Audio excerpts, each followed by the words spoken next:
നമ്മൾ വാട്സപ്പിൽ മെസ്സേജ് അയച്ചു കഴിഞ്ഞാൽ ഇതുമാതിരി പാക്ക് ചെയ്ത് ഇവിടെ കെയർസിൻ്റെ പാർസൽ സർവീസ് അയക്കും കേട്ടോ. വേണ്ടവർ പറഞ്ഞു കേട്ടോ.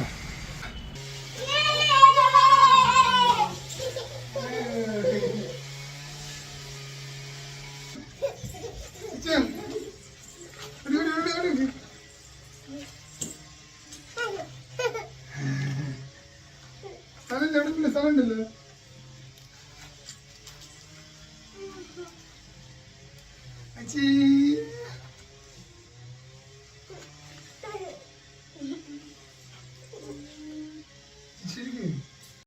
ഹായ് ഫ്രണ്ട്സ്, എല്ലാവർക്കും പുതിയൊരു വീഡിയോയിലോട്ട് സ്വാഗതം. എല്ലാവർക്കും സുഖമാണെന്ന് വിചാരിക്കുന്നു. എൻ്റെ വീഡിയോ പുതുതായിട്ട് കാണുന്നവരുണ്ടെങ്കിൽ ഒന്ന് സബ്സ്ക്രൈബ് ചെയ്ത് സപ്പോർട്ട് ചെയ്യണം കേട്ടോ. അപ്പോൾ എപ്പോഴും പറയുന്നത് പോലെ തന്നെ ഇപ്പോൾ സിലു ടോക്സിലെ സിലുവിൻ്റെ ഹസ്ബൻഡ് ഗഫൂർ എന്ന് പറയുന്ന ആൾ ഇപ്പോൾ ഒരു പുതിയൊരു വീഡിയോ ഇട്ടിട്ടുണ്ട്. അതിലെ ആ ഒരു പ്രഹസനമാണ് നിങ്ങൾ കണ്ടത്. എന്ത് തന്നെയാണെങ്കിലും ഇത് എന്താണ് ഈ ഒരു വീഡിയോ കാണുന്ന ഏതൊരാൾക്കും പെട്ടെന്ന് മനസ്സിലാവും അദ്ദേഹം കാട്ടിക്കൂട്ടുകയാണെന്നുള്ളത്. എന്താണെന്ന് ചോദിച്ചാൽ ഇങ്ങനെ ആ ഒരു ഇത് അവരുടെ ജീവിതത്തിൽ അങ്ങനെ ഒരു ഇത് ഉണ്ടായിട്ടേ ഇല്ല. അത് ഈ ഒരു വീഡിയോ കാണുമ്പോൾ തന്നെ മനസ്സിലാവും ഇയാൾ കാണിച്ചു കൂട്ടുകയാണെന്നുള്ളത്. ആ മൂന്നാമത്തെ ആ കുഞ്ഞ് നിൽക്കണ നൃത്തം കണ്ടില്ലേ, ആ മോളുടെ മുഖത്ത് നോക്കിയാൽ മനസ്സിലാവും. പിള്ള മനസ്സിൽ കള്ളൂല്ല എന്ന് പറയുന്നത് പോലെ തന്നെ ആ കുഞ്ഞിൻ്റെ മുഖം കണ്ടാൽ മനസ്സിലാവും ആ കുഞ്ഞിന് അതിന് കുറച്ച് അറിവായിട്ടുണ്ട്. ഈ ബാക്കി രണ്ട് കുഞ്ഞുങ്ങളും ചെറുതാണ്, അതുകൊണ്ട് ആ മക്കൾക്ക് എന്താണ് ഏതാണെന്നുള്ളത് അറിയാറായിട്ടില്ല. അപ്പോൾ ഇയാളുടെ കാണിച്ചു കൂട്ടലാണെന്നുള്ളത് ആ മറ്റേ കുട്ടിക്ക് മനസ്സിലായിട്ടുണ്ട്. ആ കുട്ടി അതുകൊണ്ട് ഇയാൾ വിളിക്കുന്ന സമയത്ത് മാറി നിൽക്കുന്നുണ്ട്. ആ വീഡിയോയിൽ നമുക്കത് വ്യക്തമാണ്. അപ്പോൾ എന്താണ് എന്ത് പ്രഹസനം കാണിച്ചിട്ടും ഇതായിട്ടൊന്നും ജീവിതം മുന്നോട്ട് പോവില്ല. നമ്മളെ ജീവിതം നന്നായിട്ട് പോകണമെന്നുണ്ടെങ്കിൽ അത് തുടക്കം മുതലേ നല്ലതായിട്ട് ജീവിച്ചാൽ മാത്രമാണ് ആ ജീവിതത്തിൽ സന്തോഷവും സമാധാനവും സ്വസ്ഥതയും ഉണ്ടാവുള്ളൂ. അല്ലാതെ പിരിഞ്ഞു പോയതിന് ശേഷം വീണ്ടും കണ്ടുമുട്ടിയപ്പോൾ എന്നൊക്കെ ഒരു ക്യാപ്ഷനൊക്കെ ഇട്ടിട്ട് ആളുകളെ തെറ്റിദ്ധരിപ്പിക്കുന്ന രീതിയിൽ വീഡിയോസുകൾ ഇട്ടിട്ട് റീച്ച് ഉണ്ടാക്കുക എന്നുള്ളൊരു ലക്ഷ്യം മാത്രമുള്ള ഇയാൾക്ക്. അപ്പോൾ അതിൽ വന്ന കുറച്ച് കമൻസ് ഉണ്ട് കേട്ടോ. അതെന്തായാലും ഞാനൊന്ന് വായിച്ചു തരാം. ഇയാൾ കുട്ടികൾ സ്നേഹിക്കുന്ന കണ്ടപ്പോൾ പണ്ട് ശ്രീനിവാസൻ്റെ മൂവിയിൽ കാണിക്കുന്ന അയ്യോ അച്ഛാ പോകല്ലേ ആണ് ഓർമ്മ വന്നത് എന്ന് പറയുന്നുണ്ട്. കാണിച്ചു കൂട്ടുന്നത് കാണുമ്പോൾ കേട്ടോ. അങ്ങനെ കുറേ കമൻറ്റുകളുണ്ട്. ഗൾഫിൽ പോകുന്നില്ലേ, തെറ്റുകൾ തിരുത്തി ഫാമിലിയുമായി ഒന്നിക്കൂ എന്ന് പറയുന്നുണ്ട്. ഗൾഫിൽ പോകണമെന്ന് പറഞ്ഞിട്ടാണ് ഈ പുള്ളിക്കാരൻ ഫസ്റ്റ് ഒരു വീഡിയോ ഇട്ടിട്ടുണ്ടായിരുന്നത്. കുറേ സ്റ്റോക്കുകളുണ്ട്, അതുകൊണ്ട് അതെല്ലാം വിറ്റ് കച്ചവടം ആക്കണം. അതുകൊണ്ട് ഗൾഫിൽ പോണതിന് മുമ്പേ എനിക്കിതെല്ലാം വിൽക്കണം, ഇത് ബാക്കിയുള്ള സംഭവങ്ങളാണ്, എന്താണ് വീട് വിൽക്കാൻ പോകണമെന്നൊക്കെ പറഞ്ഞിട്ടാണ് ഫസ്റ്റ് ഇട്ടിട്ടുണ്ടായിരുന്നത്. പിന്നെ ഇപ്പോൾ എന്താണ് ഈ വീഡിയോ കണ്ടാൽ തന്നെ മനസ്സിലാവും വീണ്ടും ലോഡുകൾ ഇറക്കുകയാണ്. ആ വീട് സിലു എത്ര ഭംഗിയായിട്ട് കൊണ്ടുപോയ ആ വീട് ഇപ്പോൾ ശരിക്ക് ഒരു ഗോഡൗൺ പോലെ ആയിട്ടുണ്ട്. അത്രയും ഭംഗിയെ സൂക്ഷിച്ച്, അത്രയും പൈസ മുടക്കി അത്രയും ഭംഗിയെ സൂക്ഷിച്ച് ആ വീട് ഇപ്പോൾ ശരിക്കും ഒരു ഗോഡൗൺ ആയിട്ടുണ്ട്. അപ്പോൾ അതിൽ വീണ്ടും സ്റ്റോക്കുകൾ വരുത്തിയിട്ട് പുള്ളിക്കാരൻ കച്ചവടം ചെയ്യുകയാണ് ചെയ്യുന്നത്. ഞാൻ ഗൾഫിൽ പോകാൻ വേണ്ടിയിട്ട് ഇത് എനിക്ക് പെട്ടെന്ന് കച്ചവടം ചെയ്യണമെന്നൊക്കെ പറഞ്ഞ വ്യക്തിയാണ് ഇപ്പോൾ ഈ ഒരു ഇത് ചെയ്യുന്നത്.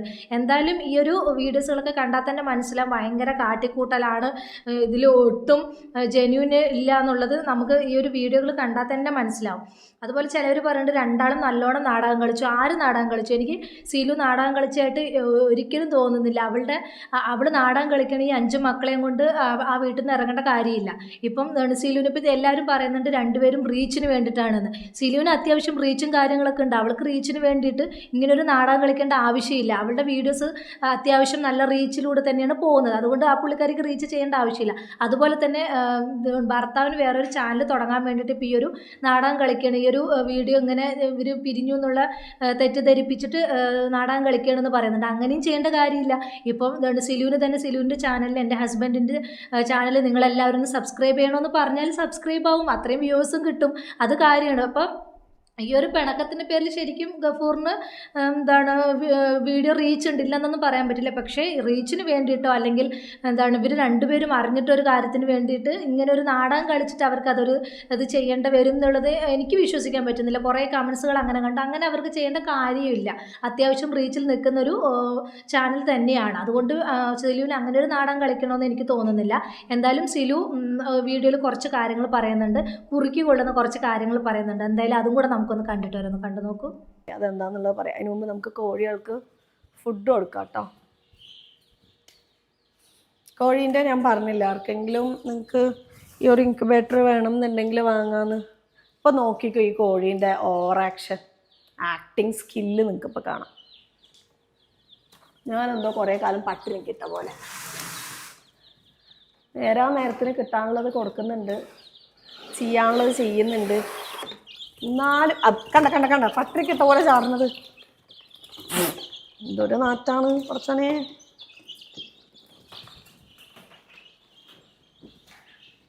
ഓവർ ആക്ടിങ് വേണ്ട കേട്ടോ, പാകത്തിന് മതി. അല്ലാന്നുണ്ടെങ്കിലേ നാണം കെടും. കാണാനുള്ളവരെ ഡെയിലി കാണുന്നുണ്ടല്ലോ, പിന്നെ എന്തിനാണ് ഈ ഓവർ ആക്ഷൻ? വീണ്ടും കണ്ടുമുട്ടിയപ്പോൾ എന്നൊക്കെ. ആക്ടിങ് ഒക്കെ നല്ലതാണ്, എനിക്കറിയാം നിനക്ക് നല്ല കഴിവുണ്ട് എന്നുള്ളത്. പക്ഷെ ഓവറാവരുത്. ഓക്കെ, ക്ഷമിക്കുന്നവരുടെ ഒരുപാട് ക്ഷമിക്കുന്ന പെണ്ണുങ്ങളെ സൂക്ഷിക്കണം എന്നാണ്. എൻ്റെ ക്ഷമ നശിപ്പിക്കരുത്. ഓക്കെ, ശരി, നമുക്ക് പോയിട്ട്. ഇത് എന്താണ് ഈ ഹസ്ബൻഡിന് ഇട്ട് കൊട്ടിയതാണെന്നുള്ളത് എല്ലാവർക്കും മനസ്സിലാകും. ഗഫൂറിൻ്റെ വീഡിയോ കാണുന്നവർക്ക് എന്തായാലും സിലു ഈ ഒരു പറഞ്ഞത് എന്താണെന്നുള്ളത് കറക്റ്റായിട്ട് മനസ്സിലാവും. സിലു അയാൾ വീണ്ടും കണ്ടുമുട്ടിയപ്പോൾ എന്ന് പറഞ്ഞിട്ടൊരു ക്യാപ്ഷൻ ഇട്ടിട്ട് വീഡിയോ ചെയ്തിട്ടുണ്ട്. അപ്പോൾ അയാളുടെ ഉദ്ദേശം തെറ്റിദ്ധരിപ്പിക്കുക എന്നാണ്, ജനങ്ങളെ തെറ്റിദ്ധരിപ്പിച്ച് റീച്ച് ഉണ്ടാക്കുക എന്നുള്ളത് തന്നെയാണ് ഉദ്ദേശം. അപ്പം ഗൾഫിൽ പോകണം എന്നുള്ള ഉദ്ദേശമൊക്കെ ഉണ്ടായിരുന്നു. പിന്നെ ഇപ്പോൾ വീഡിയോയ്ക്ക് റീച്ച് പോയി, അതുപോലെ തന്നെ ഊഞ്ഞാലിൻ്റെ കച്ചവടമൊക്കെ ആയപ്പോൾ പുള്ളിക്കാരൻ അതവിടെ സ്റ്റോപ്പ് ചെയ്തിരിക്കുകയാണെന്നാണ് തോന്നുന്നത്. ഇപ്പോൾ ഫുള്ള് ഊഞ്ഞാലൊക്കെ ഇറക്കിയിട്ട് ഫുള്ള് ബിസിനസ്സും കാര്യങ്ങളായിട്ടാണ് തുടങ്ങിയിരിക്കുന്നത്. അപ്പോൾ എല്ലാവരും ഈ വീഡിയോ കാണുന്ന എല്ലാവരും അതിൽ കമൻറ്റ് ഇടുന്നുണ്ട്. ഞാൻ കമൻറ്റുകൾ വായിക്കുന്നില്ല, വീഡിയോ ഒരുപാട് ലെങ്ത് ആയി പോകും, അതുകൊണ്ട് കമൻറ്റ് വായിക്കുന്നില്ല. കമൻറ്റുകളിലൊക്കെ പറയുന്നുണ്ട് നിങ്ങളുടെ ആക്ടിങ് മനസ്സിലാവുന്നുണ്ട്, ഇത് ആർക്കിട്ട് കൊട്ടിയതാണെന്ന് മനസ്സിലായി, നെയ്സിൽ കോഴിയോട് പറഞ്ഞത് ആരെ ഉദ്ദേശിച്ചാണെന്നുള്ളതൊക്കെ പറഞ്ഞിട്ട് പറയുന്നുണ്ട്. അപ്പം എന്താ പറയുക, അവിടെ ആ പുള്ളിക്കാരൻ അവിടെ സിലുവിനിട്ട് കൊട്ടുന്നുണ്ട്, സിലു ഇവിടെ നിന്ന് അങ്ങോട്ടിട്ട് കൊട്ടുന്നുണ്ട്. എന്താ പറയുക, നേരിട്ട് പറയാൻ കഴിയാത്തത് വീഡിയോയിലൂടെ പറയാമെന്നാണ് ഇത്. ഇപ്പം എന്ത് തന്നെയാണെങ്കിലും സിലു ഒരു 5 മക്കളെയും കൊണ്ട് ആ വീട്ടിൽ നിന്ന് ഇറങ്ങിയിട്ടുണ്ടെങ്കിൽ അതിന് തക്കതായ കാരണങ്ങളുണ്ടാവും. ചുമ്മാതൊന്നും ഒരു പെൺകുട്ടി 5 മക്കളെയും കൊണ്ട് ഇറങ്ങില്ല. എന്ത് തന്നെയാണെങ്കിലും, എന്തൊരു ഇതിൻ്റെ പേരിലാണെങ്കിലും 5 മക്കളെ നോക്കുക എന്ന് പറയുന്നത് ഭയങ്കര ടാസ്ക് തന്നെയാണ്. നമുക്ക് തന്നെ 2 മക്കളെയൊക്കെ നോക്കുക എന്ന് പറയുന്നത് എന്നെ സംബന്ധിച്ച് ഭയങ്കര ബുദ്ധിമുട്ടുള്ള കാര്യമാണ്. നമുക്ക് ഓരോ കാര്യങ്ങളും ഓരോ ചിലവും കാര്യങ്ങളും എടുത്ത് നോക്കുമ്പോൾ തന്നെ നമുക്ക് മനസ്സിലാവും ഓരോ കാര്യങ്ങൾ. അപ്പോൾ ഈ 5 മക്കളെ നോക്കുക എന്ന് പറയുന്നത് ഭയങ്കര ബുദ്ധിമുട്ടുള്ള കാര്യം തന്നെയാണ്. അപ്പോൾ ആ 5 മക്കളെയും കൂടെ ഇറങ്ങുകയെന്നുണ്ടെങ്കിൽ അതിന് തക്കതായിട്ടുള്ള കാരണവും ഉണ്ടാകും. അപ്പോൾ ഇതിൽ ഇയാൾ ആ കുഞ്ഞുങ്ങളെ കൊണ്ടുവരുന്നതും ആ വീഡിയോയിൽ ഓടി വരുന്നതും ആ 3ാമത്തെ കുഞ്ഞ് നിൽക്കണ നിർത്തുമൊക്കെ കാണുമ്പോൾ തന്നെ എല്ലാ പൊട്ടന്മാർക്കും, ഏത് പൊട്ടന്മാർക്കും മനസ്സിലാവും ഇയാൾ തനി ഇതാണ് ആക്ടിങ് ആണെന്നുള്ളത് ഒരു നോട്ടത്തിൽ തന്നെ മനസ്സിലാവും. അത്രയും നേരത്തെയൊക്കെ സിലു എടുക്കുന്ന വീഡിയോകളിലൊക്കെ പുള്ളിക്കാരൻ്റെ ഇത് കണ്ടാൽ മനസ്സിലാവും ഭയങ്കര ഗൗരവവും ദേഷ്യവും.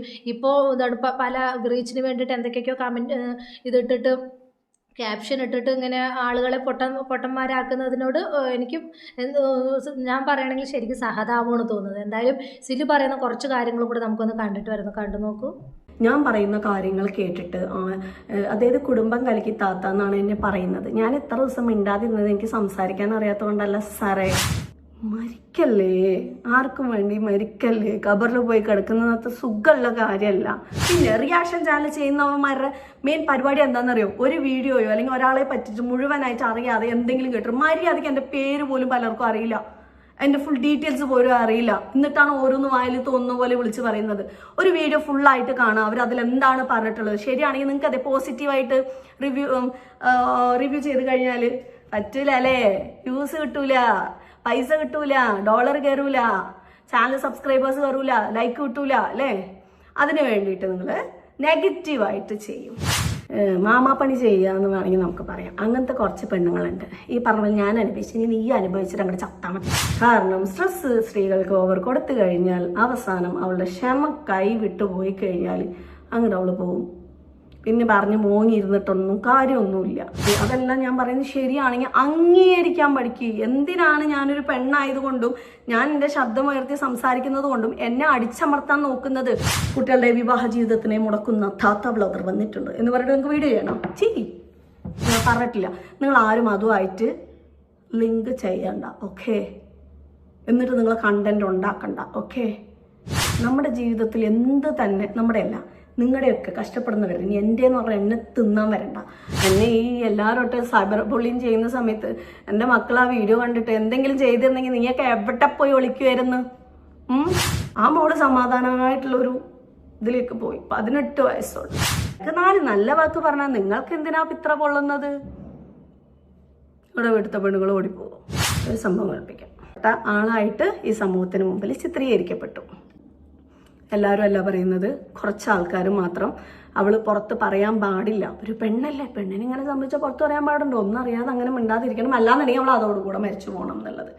അപ്പോൾ ഇവിടെ സപ്പോർട്ട് എന്തിനാ കിട്ടുന്നത്? ആ പെണ്ണ് അക്രമം പുറത്ത് പറഞ്ഞു, അതിൻ്റെ പേരിൽ അവൾ ആക്രമിക്കപ്പെടുന്നു. ഇപ്പോഴും ആക്രമിക്കുന്നു ആൾക്കാർ പച്ചയ്ക്ക്. അവൾ ഒരു ദിവസം ആക്രമിക്കപ്പെട്ടിട്ടുണ്ടെങ്കിൽ അതിനുശേഷമുള്ള ഇത്രയും കൊല്ലം അവൾ ആക്രമിക്കപ്പെട്ടുകൊണ്ട് തന്നെയാണ് ഇരിക്കുന്നത്. അതേസമയം ഒരു പെണ്ണ് തനിക്ക് ഒരു അപകടം സംഭവിച്ചു, ആ ജീവിതത്തിൽ നിന്നും തെറ്റുപറ്റി, ഇനി എനിക്ക് ഈ ജീവിതത്തിലേക്ക് മുന്നോട്ട് വരണം എന്നൊന്നും തീരുമാനിക്കാതെ ഓക്കെ ഞാനങ്ങോട്ട് ഇല്ലാതായി കളയാം എന്ന് തീരുമാനിച്ചു കഴിഞ്ഞാൽ അവൾ പതിവ്രതയാണ്, അവൾ കുലസ്ത്രീയാണ്,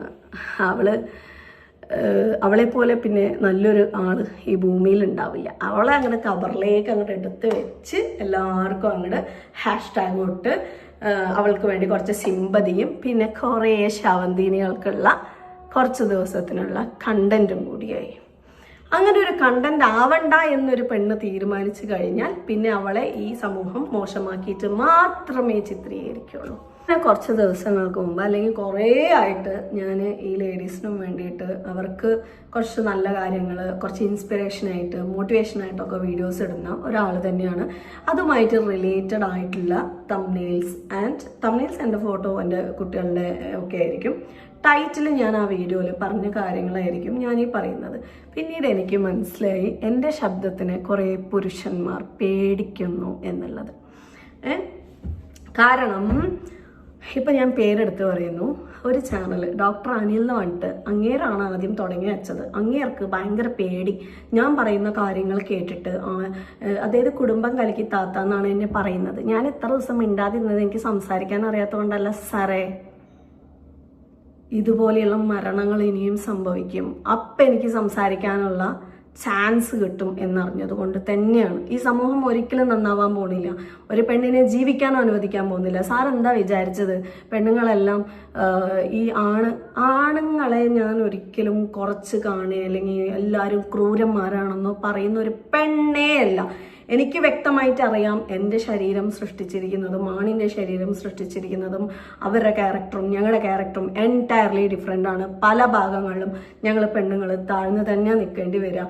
ആണുങ്ങൾ ചെയ്യുന്ന പോലെ എല്ലാ കാര്യങ്ങൾക്കും പെണ്ണുങ്ങൾക്ക് ചെയ്യാൻ പറ്റില്ല. ഇപ്പം ഞാൻ പറയുന്നു, അതായത് ഫിസിക്കലി അധ്വാനിക്കാനുള്ള കഴിവ് ആണുങ്ങൾക്കാണ് കൊടുത്തിട്ടുള്ളത്. അതേപോലെ പെണ്ണുങ്ങൾക്ക് പ്രസവിക്കാനും അതുപോലെയുള്ള കുറേ ഹോർമോണൽ ഇൻബാലൻസ്. പറഞ്ഞതുപോലെ തന്നെ ഒരുപാട് വ്ളോഗേഴ്സ് സിലുവിനെ കുറ്റപ്പെടുത്തുന്നു.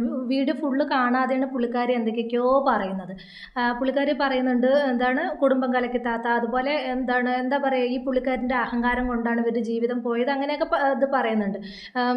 പുള്ളിക്കാരി അത്രത്തോളം അനുഭവിച്ചത് കൊണ്ടാണ്. കുറേ അനുഭവിച്ച് കഴിയുമ്പോൾ നമ്മൾ സ്വാഭാവികമായിട്ട് പൊട്ടിത്തെറിക്കും. ഇപ്പം നമ്മൾ കല്യാണം കഴിഞ്ഞ് ഇപ്പോൾ 17 വയസ്സ് അല്ലെങ്കിൽ 18 വയസ്സിൽ കല്യാണം കഴിഞ്ഞ് നമ്മളൊരു ഭർത്താവിൻ്റെ വീട്ടിലോട്ട് പോകുമ്പോൾ നമ്മൾ അവർ പറയണതെല്ലാം കേട്ട് നമ്മൾ മിണ്ടാതിരിക്കും. അവരെന്ത് നമ്മളോട് പറഞ്ഞാലും എന്ത് കാണിച്ചാലും നമ്മളതൊന്നും ഇതാകില്ല, നമുക്കത് ഉള്ളിൽ കരയും. നമ്മൾ എന്താ പറയുക, പുറത്തൊന്നും കാണിക്കാതെ ഉള്ളിൽ കരഞ്ഞു തീർക്കും. പക്ഷേ വർഷങ്ങൾ കഴിയും തോറും നമ്മളുടെ ഉള്ളിൽ ആ പെണ്ണ് നമ്മുടെ ആ ഒരു സ്ട്രോങ് ആയി പോവുകയാണ്. നമ്മളിത് കണ്ടും കേട്ട് ഇത് ഒരുപാട് അനുഭവിച്ച് നമ്മളത് സ്ട്രോങ് ആയിട്ട് മാറും. ഒരു പെണ്ണ് സ്ട്രോങ് ആയിട്ട് മാറും. ആ സ്ട്രോങ് ആയിട്ട് മാറുന്ന സമയത്ത് നമ്മൾ പലതും വിളിച്ചു പറയും. നമ്മൾ അവരിങ്ങോട്ട് പറയുന്നതിന് നമ്മളിങ്ങോട്ട് കാണിക്കുന്നതിന് നമ്മൾ അങ്ങോട്ട് 100 ഇരട്ടി നമ്മൾ അങ്ങോട്ട് ശബ്ദം ഉയർത്തും. നമ്മളുടെ അത്രയും കണ്ണീര് നമ്മുടെ ശബ്ദമായിട്ട് മാറിയിരിക്കുകയാണ്. അപ്പം നമ്മൾ പൊട്ടിത്തെറിക്കുകയാണ്. നമ്മുടെ ആ ഉള്ളിലുള്ള ആ ഒരു ഇത് നമ്മളത് പൊട്ടിത്തെറിച്ച് നമ്മുടെ ആ ഒരു ഇത്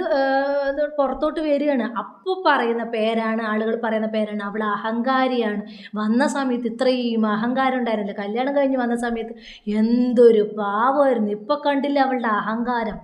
അങ്ങനെ പറഞ്ഞ് ഇതാക്കുന്ന ആളുകളുണ്ട്. അതുപോലെ അപ്പുറത്തും ഇപ്പുറത്തിരുന്ന് നമ്മളെ ചെവി തിന്നുന്ന ആളുകളുമുണ്ട്. അവരോടൊക്കെ എനിക്ക് പറയാനുള്ളത്, ഇപ്പോൾ ഈ ഒരു സിലുവിൻ്റെ കാര്യം മാത്രമല്ല, സമൂഹത്തിലെ പല കാര്യങ്ങൾ ഉദ്ദേശിച്ചാണ് ഞാൻ പറയുന്നത്. നമ്മളെ ചെവി തിന്ന നമ്മൾ ആ ഒരു പെണ്ണ് അത്രയും മാത്രം ശബ്ദം ഉയർത്തിയിട്ടുണ്ടെങ്കിൽ, അത്രയും അവൾ അഹങ്കരിച്ച് പറഞ്ഞിട്ടുണ്ടെങ്കിൽ, അവളുടെ വിഷമത്തിലൂടെ വന്ന ആ സാഹചര്യം കൊണ്ടാണ് അവൾ അത്രയും പൊട്ടിത്തെറിക്കുന്നത്.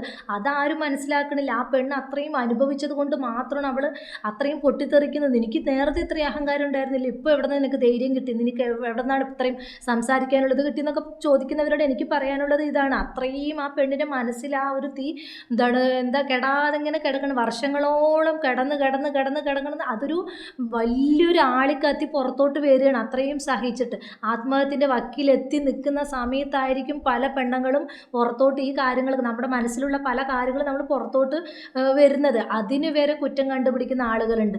അപ്പോൾ ഒരു തരത്തിലും ജീവിക്കാൻ ഇതില്ലാത്തത് കൊണ്ട് ആയിരിക്കാം ആളുകൾ, പെൺകുട്ടികൾ ആത്മഹത്യ ചെയ്യുന്നത്. നമ്മൾ ഒരു തരത്തിലും എല്ലാ ഭാഗത്തും നമുക്ക് കുത്തുവാക്കുകൾ മാത്രം കേൾക്കേണ്ടി വരുമ്പോൾ നമ്മൾ സ്വാഭാവികമായിട്ടും എത്ര ധൈര്യമുള്ള ഒരു പെണ്ണാണെങ്കിലും നമ്മളത് ചിന്തിച്ചു പോകും. നമുക്ക് ആ ഒരു നിമിഷത്തെ ആ ഒരു ഇത് നമ്മളെ ചുറ്റും നിന്ന് ആക്രമിക്കുന്ന സമയത്ത് നമ്മൾ വെറും ഒറ്റപ്പെട്ട് നിൽക്കുമ്പോൾ നമ്മളൊരു ഒരു ആൾ വിഷമിച്ചിരിക്കുന്ന സമയത്ത് അവരെ സഹായിക്കുക, അവർ ഉള്ളപ്പോൾ ഉള്ളതിൽ കൂടെ മേലെ കൊണ്ടിടുകയല്ലേ നമ്മൾ ചെയ്യേണ്ടത്.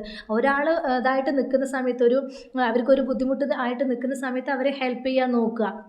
അല്ലാതെ അവരുടെ പാസ്റ്റായിട്ടുള്ള കാര്യങ്ങളെല്ലാം വിളിച്ചു പറഞ്ഞ് അവരെ കുത്തിനോവിച്ച് വിഷമിക്കൽ ചെയ്യേണ്ടത്. ഉള്ളവൻ ഇല്ലാത്തവനാകാനും ഇല്ലാത്തവൻ ഉള്ളവനാകാനും ഒരു നിമിഷത്തെ ഒരു ഇത് മതി. എത്ര കോടിക്കണക്കിന് പൈസ എടുത്ത് വെച്ചാൽ ഇപ്പോൾ CJ റോയ് എന്ന് പറയുന്ന ആ ഒരു വ്യക്തിൻ്റെ കാര്യം തന്നെ ഒന്ന് ചിന്തിച്ചു നോക്കൂ. എത്ര കോടീശ്വരനാണ്. അയാൾക്ക് എന്ത് അവസാനം എന്താ ഉണ്ടായത്? ഇത്രയും പണം ഉണ്ടായിട്ടും മനസ്സമാധാനം എന്ന് പറയുന്ന ഒരു സംഭവം അദ്ദേഹത്തിന് ഉണ്ടായിട്ടില്ല. ആ ഒരു നിമിഷത്തെ ആ ഒരു ഇതുകൊണ്ടാണ് അദ്ദേഹം സ്വയം മരണത്തിന് കീഴടങ്ങിയത്. അതാണ് നമ്മൾ എത്ര പണം സ്വരുക്കൂട്ടി വെച്ചാലും എത്ര പണം എടുത്ത് വെച്ചാലും നമുക്ക് ആ എത്ര ഉണ്ടെങ്കിലും നമുക്ക് ഇതൊക്കെ ഇതാണ്, ഒരു രോഗം മതി നമ്മുടെ എല്ലാം നശിച്ചു പോകാൻ. ഒരാളെ കളിയാക്കുന്ന സമയത്ത്, ഒരാളുടെ ഇല്ലായ്മ കളിയാക്കുന്ന സമയത്തും അവരുടെ ഇല്ലായ്മ ചൂഷണം ചെയ്യുന്ന സമയത്തും ആളുകൾ ഒന്ന് മനസ്സിലാക്കുക, അവർക്കും നല്ല കാലം വരാൻ ഉള്ള സമയം വരും, അവർക്കും ഒരു നല്ല കാലം വരും എന്നുള്ളത് നിങ്ങൾ ചിന്തിക്കണം. എന്നിട്ട് വേണം അവരെ കുറ്റപ്പെടുത്താൻ. അപ്പോൾ ഈ സിലൂനെയും ഇങ്ങനെ കുറ്റപ്പെടുത്തുന്നവരോട് എനിക്ക് പറയാനുള്ളത്, ആ പെൺകുട്ടി ഒറ്റയ്ക്ക് പോരാടുകയാണ്. നിങ്ങളുടെ കയ്യിൽ നിന്ന് ആരുടെ അടുത്തും നിങ്ങൾ 10 രൂപ പോലും അവർ വാങ്ങിച്ചിട്ടില്ല. അവർ ആ 5 മക്കളെയും കൊണ്ടും സ്വയം ആത്മഹത്യ ചെയ്തിട്ടില്ല, സ്വയം ജീവൻ കളഞ്ഞിട്ടില്ല, ആ മക്കളുടെ ജീവൻ കളഞ്ഞിട്ടില്ല. ആ മക്കളുടെ പൊന്നുപോലെ നോക്കുന്നത്. അതിന് നമുക്ക് ആ പെൺകുട്ടിയെ നമുക്ക് സല്യൂട്ട് ചെയ്യാണ് ചെയ്യേണ്ടത്. അല്ലാതെ നിങ്ങൾ ഈ കുറ്റപ്പെടുത്തുന്നവർ ഒരു നിമിഷം ചിന്തിച്ച് നോക്കുക ആ പെൺകുട്ടി ചെയ്ത കാര്യങ്ങൾ എന്താണെന്നുള്ളത്. എന്തായാലും സിലുവിന് വന്നൊരു കമൻ്റ് ഉണ്ട്, അതൊന്ന് ഞാൻ വായിച്ചു തരാം കേട്ടോ. അത് പിൻ ചെയ്ത് വെച്ചിട്ടുണ്ട് കേട്ടോ. അതൊരു കമൻറ്റ് ഇങ്ങനെയാണ്: 2 കൈയും കൂട്ടിയടിച്ചാൽ ശബ്ദമുണ്ടാകുകയുള്ളൂ, അത് മനസ്സിലാക്കണം. എൻ്റെ അയൽവാസി ഒരു ചേച്ചിയുടെ കാര്യം പറയും. ഹസ്ബൻഡ് മദ്യപാനിയാണ്, മദ്യപിച്ചാൽ ചീത്ത വിളിക്കും. പക്ഷേ ആ ചേച്ചി ചീത്തവിളി കേൾക്കുമ്പോൾ ഒരക്ഷരം തിരിച്ചു പറയില്ല. കുറച്ച് കഴിയുമ്പോൾ അയാൾ അടങ്ങും. മദ്യപിക്കാത്ത സമയത്ത് ജോലി ചെയ്ത് ചിലവിന് കൊടുക്കും. തിരിച്ചു വഴക്ക് കൂടാത്തത് കൊണ്ട് തന്നെ അയാൾക്ക് ആ ചേച്ചിയോട് സ്നേഹമുണ്ട്. കുടുംബം കുഴപ്പമില്ലാതെ മുന്നോട്ട് പോകുന്നുമുണ്ട്. അതേസമയം ആ ചേച്ചി കൂടി തിരിച്ച് വഴക്കടിച്ചിരുന്നെങ്കിലോ പ്രശ്നങ്ങൾ ഗുരുതരമാകില്ലേ? പിന്നെ അവർ എങ്ങനെ ജീവിക്കും? അവർക്ക് കാലൊക്കെ വയ്യാത്തതാ, ജോലി എടുക്കാനും പറ്റില്ല. അപ്പോൾ കുറച്ചൊക്കെ കുടുംബജീവിതത്തിൽ ക്ഷമിക്കേണ്ടി വരും എന്ന് പറയുന്നുണ്ട്. അതിന് റിപ്ലൈ സിലു കൊടുത്തിട്ടുണ്ട്, അത് ഞാൻ വായിക്കട്ടെ. മദ്യപിച്ച് അനാവശ്യം പ്രവർത്തിക്കുന്നവനും ഇവിടെ പുണ്യാളൻ. എൻ്റെ പൊന്നോ, നിന്നെയൊക്കെ സമ്മതിച്ചു, പ്രതികരിക്കരുത് പെണ്ണപ്പോൾ. ലവൾ ഉത്തമിയായ ഭാര്യ, ചിരിച്ച് ചാവും ഞാൻ എന്ന് പറയുന്നുണ്ട്. ശരിയാണ്. അപ്പോഴും അവിടെ പറയുന്നത് പെണ്ണ് പ്രതികരിക്കരുത് എന്നാണ്. പെണ്ണ് എല്ലാം അനുഭവിച്ച് ഇവരുടെ ആട്ടും തൊപ്പും കേട്ട് സർവ്വ പുച്ഛം അടക്കി ഒരു മൂലയ്ക്ക് ഒതുങ്ങിയിരിക്കണമെന്നാണ് അപ്പോഴും അയാൾ ഉദ്ദേശിക്കുന്നത്. ഈ വന്ന കാലത്തും ഇങ്ങനെയും ചിന്തിക്കുന്ന ആളുകളുണ്ടല്ലോ എന്നാണ് ഞാൻ ആലോചിക്കുന്നത്. കുറേയൊക്കെ ക്ഷമിക്കുന്ന സമയത്ത് ഏതൊരു പെണ്ണും, ഏതൊരു ഊമയായിട്ടുള്ള പെണ്ണും സംസാരിച്ചു പോകും. ഇങ്ങനെയുള്ള കാട്ടിക്കൂട്ടുന്നവൻ്റെ ഇങ്ങനെ ബുദ്ധിമുട്ടിപ്പിക്കുന്ന ആൾക്കാർ നമുക്ക് ഭർത്താവായിട്ട് കിട്ടുവാണെങ്കിൽ നമ്മളെ എന്നും പ്രശ്നത്തിൽ കൊണ്ടുപോകുന്ന, നമുക്ക് ഒരു ഇതും ഇല്ലാതെ നമ്മളെ തോൽപ്പിച്ചുകൊണ്ടിരിക്കുന്ന ഭർത്താക്കന്മാർ, അതുപോലെ ബന്ധുക്കാരും ഒക്കെ ഉണ്ടെങ്കിൽ നമ്മൾ പ്രതികരിക്കാത്ത പെണ്ണും എത്ര പഞ്ചപാവമായിട്ടുള്ള പെണ്ണും അവസാനം പ്രതികരിച്ചു പോകും. അങ്ങനെയാണ് ഇത് സംഭവിച്ചിരിക്കുന്നത്. എനിക്ക് എല്ലാ പെൺകുട്ടികളോടും പറയാനുള്ളത്, സിലു പറഞ്ഞതുപോലെ തന്നെ എല്ലാവരോടും പറയാനുള്ളത്, നല്ല വിദ്യാഭ്യാസം നേടുക, നല്ലതുപോലെ പഠിച്ച് നല്ല ജോലി വാങ്ങിക്കുക. കല്യാണം കാതുകുത്തുന്നൊക്കെ വേറൊരു മൂന്നോ നാലാമത്തെ ചോയ്സായിട്ട് മാറ്റി വയ്ക്കുക. ഈ വന്ന കാലത്ത് കല്യാണത്തിലൊന്നും യാതൊരു ഇതുമില്ല. ഒളിച്ചോട്ടം, കല്യാണം 18 വയസ്സിൽ തികയാൻ വേണ്ടി കാത്തിരിക്കുകയാണ് ചില പെൺകുട്ടികൾ ഒളിച്ചോടാൻ വേണ്ടിയിട്ട്. ഒളിച്ചോടിയിട്ടോ ചിലപ്പോൾ 2 മാസം 3 മാസം കഴിയുമ്പോഴേക്കും അത് ആത്മഹത്യ ചെയ്യും, അല്ലെങ്കിൽ ആ പെണ്ണിനെ കൊല്ലും, അവൻ എന്നിട്ട് വേറെ കെട്ടും. അങ്ങനെയുള്ള ഒരു ഇതാണ് നമ്മൾ കണ്ടുവരുന്നത്. അപ്പോൾ പെൺകുട്ടികൾ ഉണർന്ന് പ്രവർത്തിക്കണമെന്നാണ് എനിക്ക് ഒരു അവസരത്തിൽ പറയാനുള്ളത്. നല്ല വിദ്യാഭ്യാസം നേടുക, നല്ല ജോലി കരസ്ഥമാക്കാൻ നോക്കുക. ജോലി ഉണ്ടെങ്കിൽ പിന്നെ നമുക്ക് ആരുടെ മുമ്പിൽ നമുക്ക് നമ്മുടെ ജീവിതം അടിയറവ് വെക്കേണ്ടി വരില്ല എന്ന് എന്ന് മാത്രമാണ് എനിക്ക് ഈ അവസരത്തിൽ പറയാനുള്ളത്. സിലുവിൻ്റെ ജീവിതം എല്ലാവർക്കും ഒരു മാതൃകയാണ് ആവേണ്ടത്. സിലുവിനെ പോലെ ചിന്തിക്കാനുള്ളൊരിത് വേണം. ഒരു ചെറിയൊരു ഇതിന് വേണ്ടി ചെറിയൊരു കാര്യത്തിൽ പോലും നമ്മൾ ആത്മഹത്യയെക്കുറിച്ച് ചിന്തിക്കുന്ന ആളുകളാണ്. അപ്പോൾ ഇത്രയും ഈ 5 മക്കളെയും കൊണ്ട് ഇതാക്കുന്ന ആ ഒരു പെണ്ണിൻ്റെ അവസ്ഥയൊന്ന് നിങ്ങളൊന്ന് ചിന്തിച്ച് നോക്കും. എന്തായാലും ഇത്രയും പറഞ്ഞുകൊണ്ട് എൻ്റെ വീഡിയോ വൈൻഡപ്പ് ചെയ്യണം. അപ്പോൾ നിങ്ങൾക്ക് ഈ വീഡിയോ കുറിച്ചിട്ട് എന്താണ് അഭിപ്രായം എന്ന് വെച്ചാൽ നിങ്ങൾ കമൻറ്റ് ബോക്സിൽ അറിയിക്കുക. അതുപോലെ തന്നെ സിലുവിനെ കുറ്റപ്പെടുത്താതിരിക്കുക, അവളെ ഫുൾ സപ്പോർട്ട് ചെയ്യാൻ ശ്രമിക്കുക എന്നാണ് ഈ ഒരു അവസരത്തിൽ എനിക്ക് പറയാനുള്ളത്. എൻ്റെ വീഡിയോ പുതുതായിട്ട് കാണുന്നവരുണ്ടെങ്കിലും സബ്സ്ക്രൈബ് ചെയ്ത് സപ്പോർട്ട് ചെയ്യുക. അപ്പോൾ പുതിയൊരു വീഡിയോയുമായി നമുക്ക് വീണ്ടും കാണാം. ബൈ.